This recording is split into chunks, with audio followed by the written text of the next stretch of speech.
Ndugu zangu wa Tanzania na watazamaji wote kwa ujumla, unajua yeyote yule ambaye anatazama kanda zangu ni mheshimiwa kwangu. Waheshimiwa wote kwa ujumla na wasalimia hamjambo. Leo ni tarehe mosi mwezi wa Disemba mwaka huu 2025. Mwishoni mwa mwezi huu tutakuwa tumefunga mwaka huu wa 2025. Happy new month mahali popote mlipo. Na mnisamehe kwa sababu jana niliweza kuleta kanda zangu kwa njia ya audio, sikuwa nimefika kwa studio penye kamera ziko, lakini sasa nimefika. Karibu sana kwa uvumilivu wenu. Karibu ili niendelee kuwafahamisha katika muendelezo wa matukio katika taifa la Tanzania. Hatimaye maandamano ambayo yamekuwa yakipangwa katika taifa la Tanzania ambayo yatafanyika siku ya Jumanne tarehe 9 mwezi huu yameweza kusababisha mamia ya watu kuondoka katika taifa la Tanzania, kumaanisha wametoroka Tanzania. Kuna picha naomba nikuonyeshe vile hali ilivyo, vile wanaendelea kupanga foleni kubwa hasa katika uwanja wa kimataifa wa ndege wa Julius Kambarage Nyerere wakiondoka taifa lile la Tanzania. Hiyo picha ambayo unaiona hapo hewani ni mamia ya watalii wanatoroka Tanzania kabla ya siku ya maandamano kufika. Kulingana na Chadema in blood,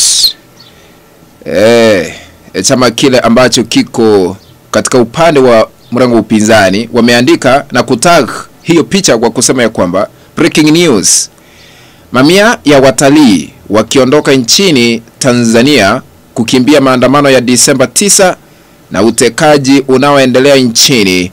Hapa ni Julius Kambarage Nyerere International Airport, Dar es Salaam. Hii ni usiku wa leo Novemba tarehe 30, kumaanisha kabla ya siku ya maandamano kufika.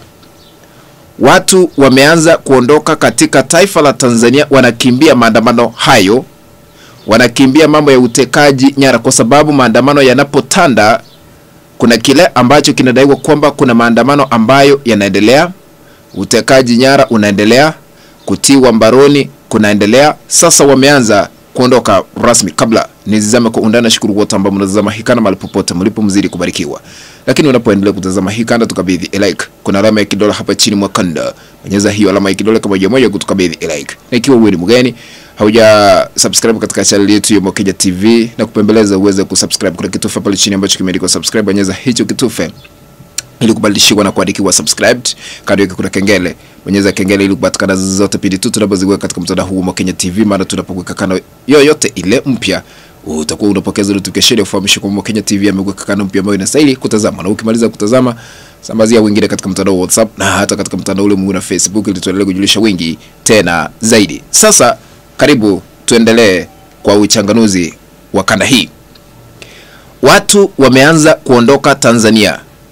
Ikumbuke kwamba wananchi wazalendo Tanzania na kikundi cha vijana ambao wanajulikana Gen Z walikwisha panga maandamano haya. Lakini kuna swali ambalo tunajiuliza, kwa nini maandamano haya yamepangwa? Kulingana na vile tumekuwa tukifanya uchanganuzi na kupitia yale ambayo wanadai kutekelezwa katika taifa la Tanzania. Number 1, katiba mpya. Watanzania wengi penye imefika wanahitaji katiba mpya iweze kuzinduliwa ambayo itakuwa na sheria mpya.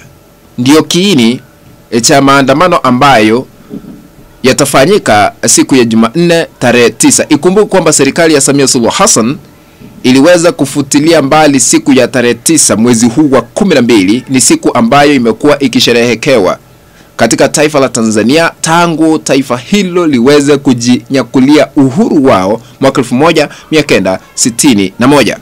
Wangesherehekea kwa miaka 64, lakini Samia Suluhu Hassan akafutilia mbali, akasema zile hela ambazo zinaenda kutumika kwa sherehe zifanya maendeleo, kwa sababu misaada imeweza kukatishwa ghafla. Kwa hivyo Watanzania wanadai katiba mpya.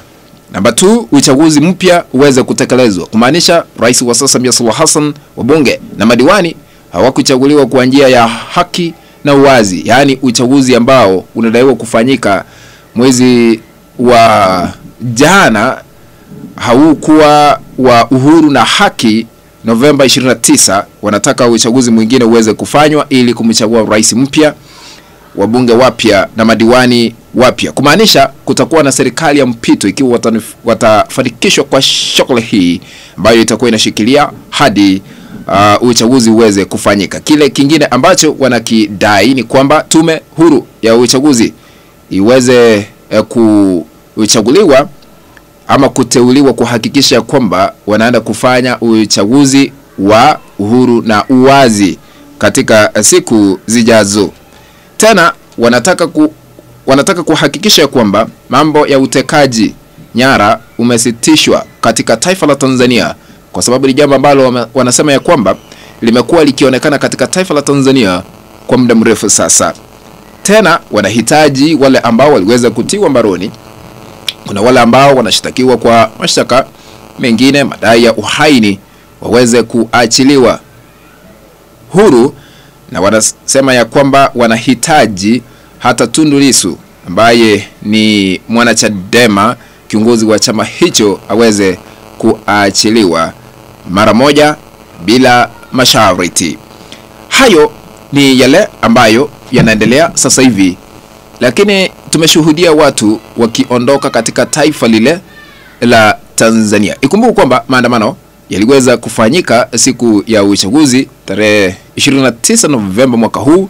Siku ya maandamano ilianzia, ama wakati wa uchaguzi kulikuwa na maandamano na watu wengi waliweza kuaga dunia vile tunajua kwa sababu ya maandamano yale. Lakini baadaye tuliweza kushuhudia tume ya uchaguzi nchini Tanzania ikimtangaza Samia Suluhu Hassan kwa mshindi kwa kunyakua zaidi ya 98%, rekodi ambayo aliweza kuiandikisha tangu uhuru upatikana katika taifa la Tanzania wakati wa uchaguzi, kwa kupata milioni 31.9 kura milioni ambazo hazijawahi kuandikishwa katika taifa la Tanzania. Kumbuka kwamba siku hiyo ya uchaguzi kulikuwa na maandamano tangu asubuhi mida ya saa 4 hadi siku ikakamilika.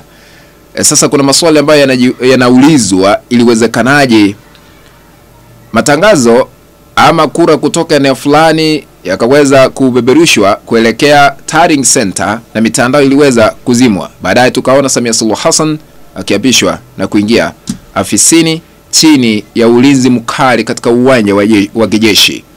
Hayo ndio yanaendelea katika taifa la Tanzania. Nipo papa hapa kuhakikisha kwamba mmeyapata yale ambayo yanastahili, haswa kwa mtandao ule ambao mnaweza amini kwa kuwa na habari ambazo zimeweza kuthibitishwa kabla ya kuletwa hewani. Kufikia hapo, mpenzi mtazamaji, ndipo natia kikomo kwa uchanganuzi na kukueleza yale ambayo yanaendelea katika taifa la Tanzania. Tukutane katika kanda ambayo nitaitengeneza hapo baadaye, na kuomba tu uweze kusubscribe kama hauja-subscribe, na sambaza hii kanda kwa group 1 ama 2 3 katika mtandao wa WhatsApp na hata Facebook ili tuendelee kujulisha wengi tena zaidi. Kwa heri, tukutane katika kanda ambayo nitaileta baada ya risali moja.